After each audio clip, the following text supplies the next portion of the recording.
Hi everyone, I'm Carolyn Douglas. Welcome to UW 360. We're joining you from Washington National Golf Club, proud home to the University of Washington men's and women's golf teams.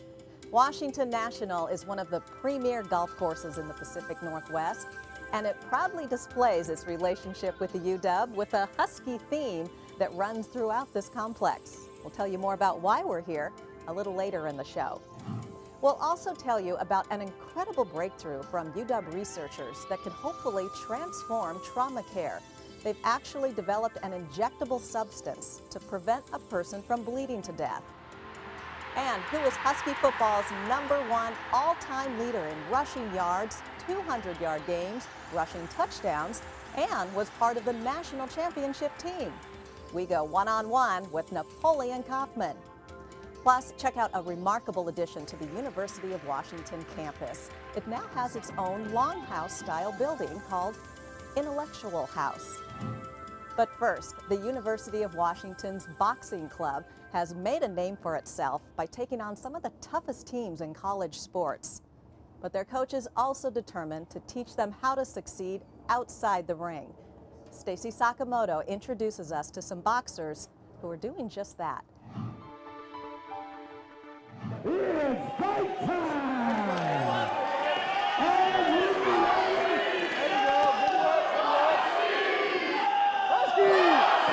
They're some of the best in the University of Washington's boxing club. Students who have made it through highly selective club tryouts and rigorous practices.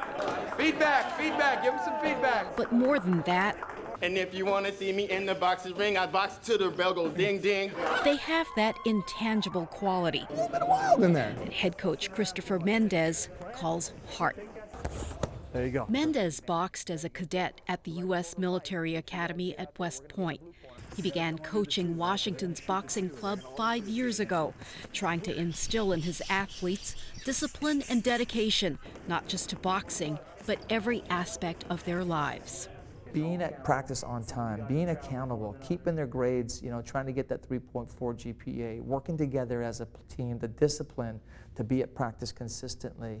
Those are all life lessons that they will learn in the real world when they get out there. Coach will teach us how to box, but before everything else, we're a student, and he calls us a scholar athlete.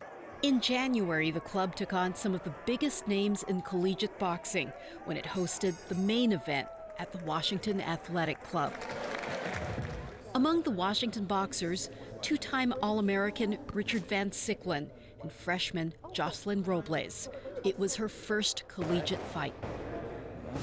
You're gonna do great, man. Minutes before her fight, Robles was in tears over the recent death of a family member. Today, you're gonna rock it. Okay, Mendez helped her focus by recalling the death of his brother years ago. I know you got a lot of stuff going on right now, but I believe in you. Give her every opportunity to bow out, go spend time with your family, take the test. She says, no, coach, I've committed, I'm gonna do this. And so she went and fought and won. Then it was Van Sicklen's turn. He faced a boxer from the Naval Academy, his coach's nemesis. We went into that third round even. He lost a round and won a round, so he needed to win that last round. And your winner by split decision, out of the red corner, Richard Van Sicklen. What a finish. Beat Navy, baby. You beat Navy. You beat Navy. Van Sicklen also won the Outstanding Boxer Award, something he would never have dreamed of when he and his family were in a homeless shelter. Honestly, I've had a hard past. I just think about my mom. I gave her a phone call before this, and I might cry. But yeah, I just think about my mom, and it pumps me up a lot because she went through a lot to raise me by herself, and so yeah, it means a lot. So If a guy can go through that type of circumstance and succeed and have the level of confidence that he has now, which I know this team has given him, the guy's destined to succeed. All right. Who are we? Huskies! What are we? Boxers! What are you gonna do? Knock him out! Are you fired up? Fired up! Fired up! Fired up! Shortly after we covered that story, 4 UW boxers won prestigious Golden Gloves titles, including Richard Van Sicklen. When we return, see how UW researchers are developing an innovative substance to save lives as UW 360 continues.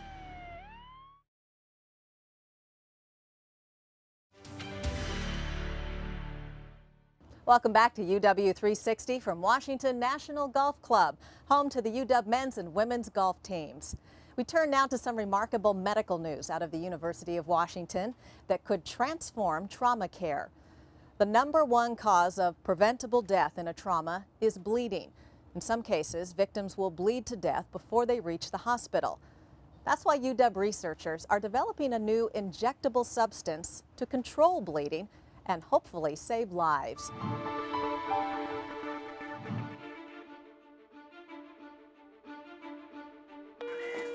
Trauma doc standing by for airlift. Loud and clear, go ahead. Okay, I understand you had a 25-year-old male GSW with a lot of blood loss on the scene. He's hypotensive. What's your ETA? We'll expect you in 15 minutes with a full trauma code. I'm Nathan White. I'm an attending physician in the emergency department at Harborview Medical Center. I also do research in bleeding and clotting disorders. We recently developed a new synthetic hemostat for use in trauma patients. There's a huge need to treat bleeding trauma patients. About 30–40% of trauma patients will actually die from massive blood loss. This is something that I'm passionate about. It's something that I see and deal with every day. And to see young people in the prime of their lives dying for what I think is a treatable problem, it's something that I felt I needed to do something about. In the brain and the heart. I came to UW looking for collaborations and looking to do research, really innovative research, and I found Suzie.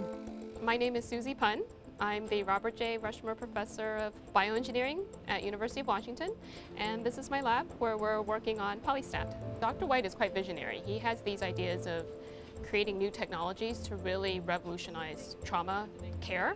One of the things he identified was that a lot of the trauma patients bleed out before they can reach the hospital. He wanted to have something that could help to stop bleeding, and that could be given by first responders. We do a lot of injections and having materials that can target different places, and he recognized that as the kind of technology that he needed to realize this vision. So that's just so she had the right technology, the right engineering capabilities, and she had a fabulous graduate student named Leslie Chan, who has really spearheaded this work. My name is Leslie Chan. I'm currently the graduate student working on developing polystat. So Suzie called me into her office one day and asked me if I would be interested in working on this new project that she and Dr. White had thought of. So she told me that we would be developing polymers to try to enhance blood clotting in patients after traumatic injury. We wanted a material that could bind to a clot, make it stronger, and help people stop bleeding. But it's not just as simple as that. We weren't just trying to find something that could reinforce clots in a test tube. We needed something that, one, you can inject into the blood so that we wouldn't have to know where the bleeding was. The polymer could find its own way and be able to stop internal bleeding at inaccessible sites. This is a synthetic that's meant to be injected into the bloodstream. And what it does is it circulates in the bloodstream, and it doesn't do anything until it encounters a wound where a clot is forming. Once it encounters that clot, then it weaves itself into the fibers of the clot, essentially cross-linking the clot and adding structural integrity or reinforcing that clot so that the clot can now hold back bleeding much better. This is the fibrin gel that's formed with the polystat. So as you can see, if I invert this, it's now a stiff gel, so it's able to then stop bleeding from the wound. We envision that this can be administered in the field, in the hospital, in the operating room, anywhere and any time that it's needed. The point that I'm trying to address is getting these patients and more of these patients alive to the hospital. And if you make it to the hospital, you have a really great chance of surviving. Right now in the lab, we're working. This is really team science. So this is bringing experts together in various fields, coming together, working towards a specific goal. If it were my family, I would hope someone would have developed something to help them.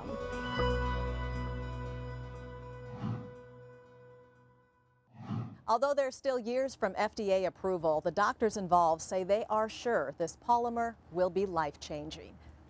Okay, now from heroes in the medical world to a hero on the gridiron. He is the Dogs' all-time leader in rushing yards and rushing touchdowns.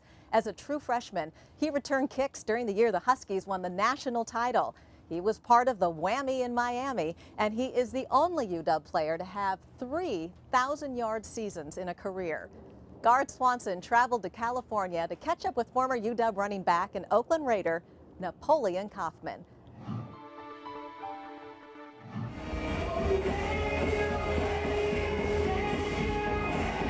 You may not recognize this handsome preacher without his uniform on. He is Napoleon Kaufman, the All-American running back for the Huskies between 1991 and 94. Just listen to his stats. He's the UW's all-time leader in rushing yards with 4,106. He has the most games with 200 yards, 4. Most rushing touchdowns, 34. I could go on, but you get the picture. We had some awesome teams. I think the thing more than anything that about the school that I remember is just the camaraderie that we had with the team and my coaches, Don James. I mean, we just had a great group of guys, and the camaraderie was awesome. Part of the reason why I went to the University of Washington, I just felt like it was like home. He went on to have a solid NFL career with the Oakland Raiders.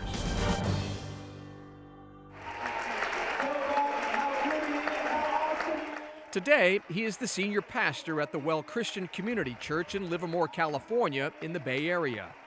We spent the morning with him one recent Sunday to reminisce and to watch him spread the word. In less than an hour, more than 1,000 worshipers would pack his church to listen to him preach, with many more watching on local TV and listening on the radio.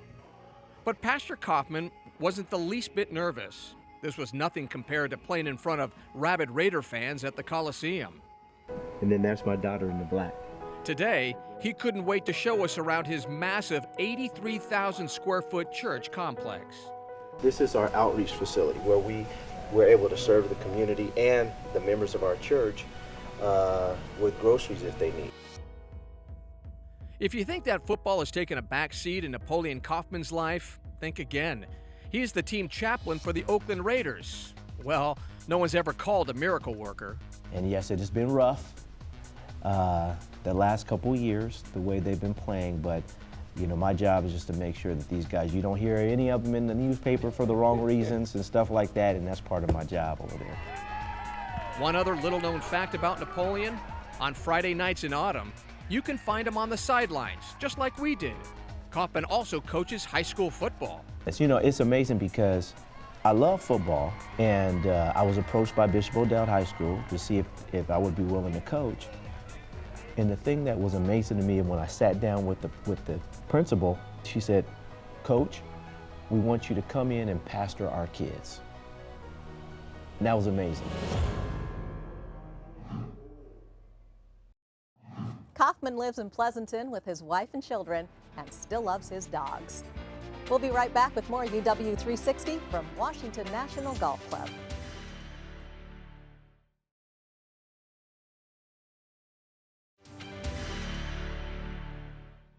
Welcome back to UW 360 from inside the Washington National Clubhouse. Did you know the University of Washington now has its own longhouse-style building? It's called Intellectual House. And as Stacy Sakamoto reports, it's the result of 4 decades of planning.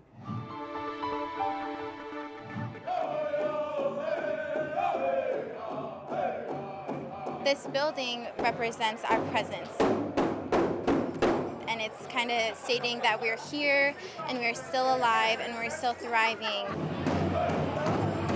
I hope that it will be a place of welcome and affirmation.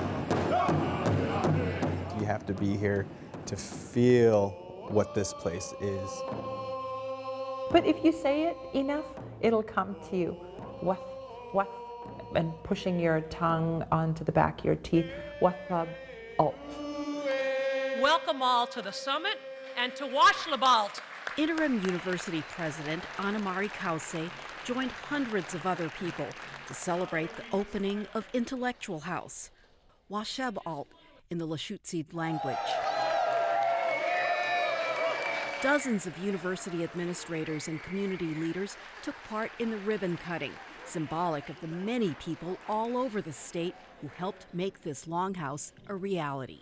Hundreds, it's probably thousands of people over the 40-year history of trying to build it, because there were a number of attempts that involved faculty, staff, students, alumni, and community people. This tree, we call it grandmother cedar, came from the Port Gamble Sklallam tribe.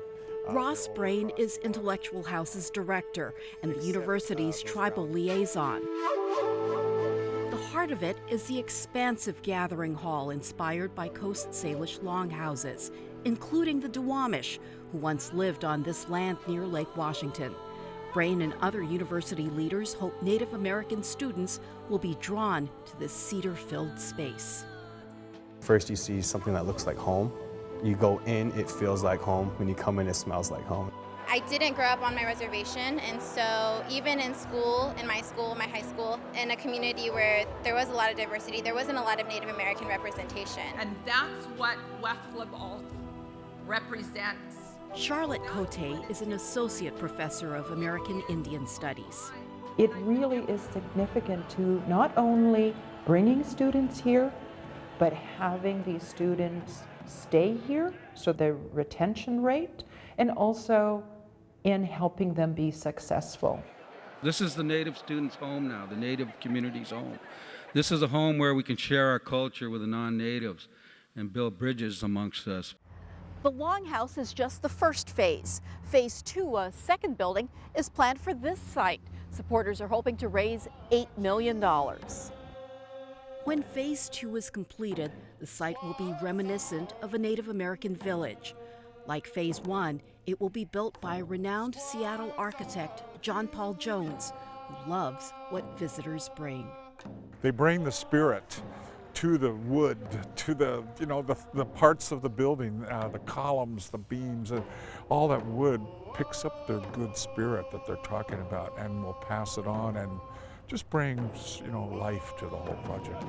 I hope that for Native students, it just becomes a home away from home. Whoa, whoa, whoa, whoa, hey. Intellectual House is the third longhouse to be built on a college campus in Washington State. When we come back, meet the powerhouse behind the UW women's golf team as UW 360 continues.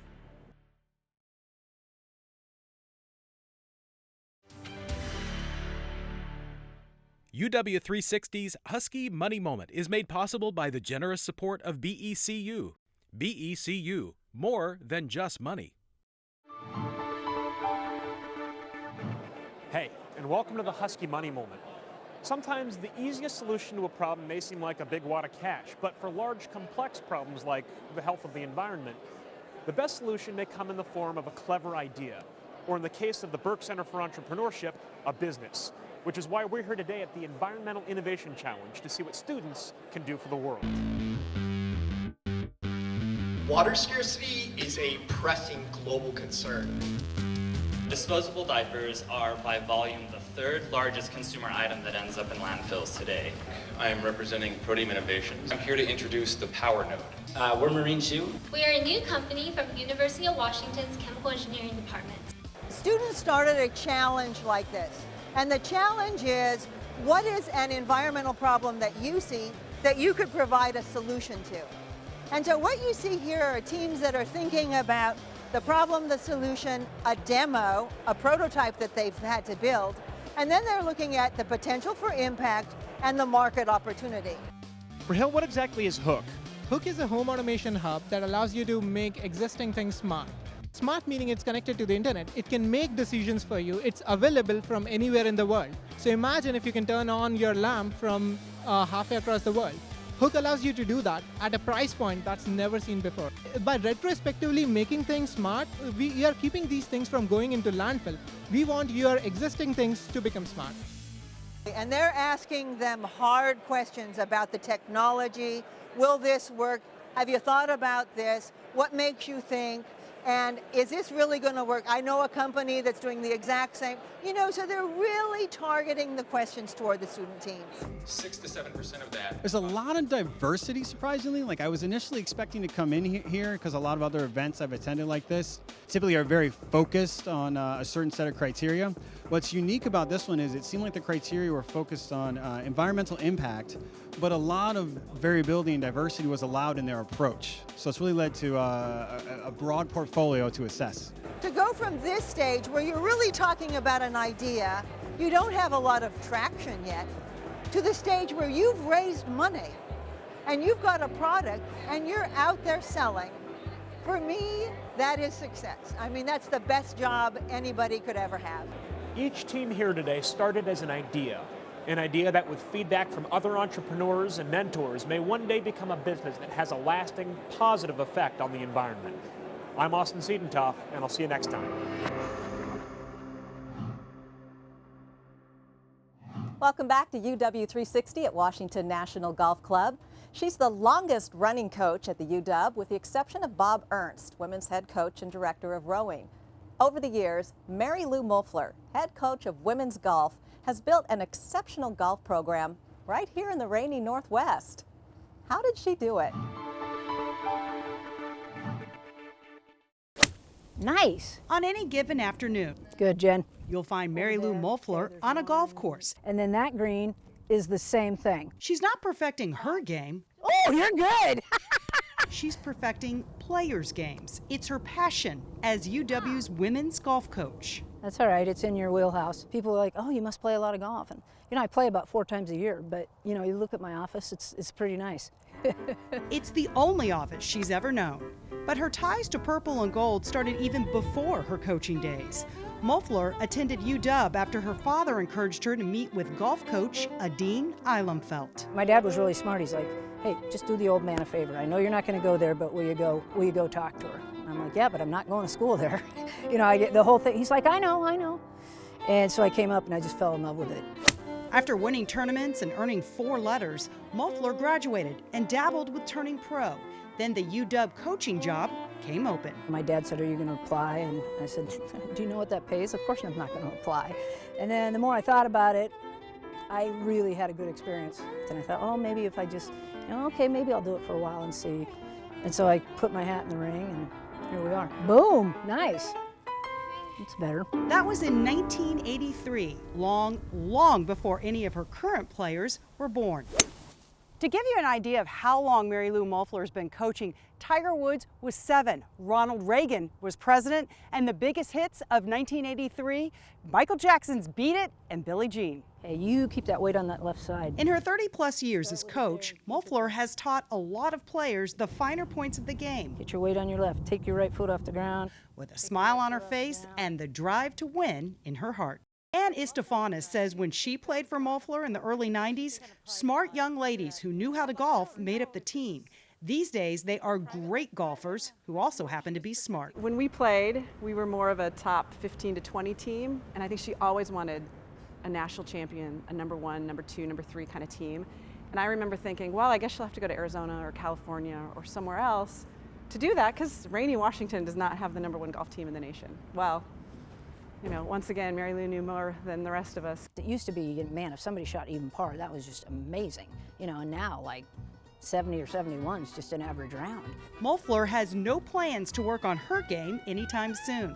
That can wait as long as there are shots to be made and tournaments to be won. I don't want to go anywhere. I've got everything I need right at my fingertips, and I'm just so lucky that it's my alma mater. We're feeling pretty lucky too. For UW 360, I'm Sabrina Register. For her service to Washington women's golf and to college golf in general, Mulflur was inducted into the Women's Golf Coaches Association Hall of Fame in December 2013. And that does it for this edition of UW 360. If you'd like more information on any of the stories you saw today, just head to our website at uwtv.org/UW360. You can also find us on Facebook and Twitter. I'm Carolyn Douglas. Thank you for watching, and we'll see you next time with all new stories from the University of Washington.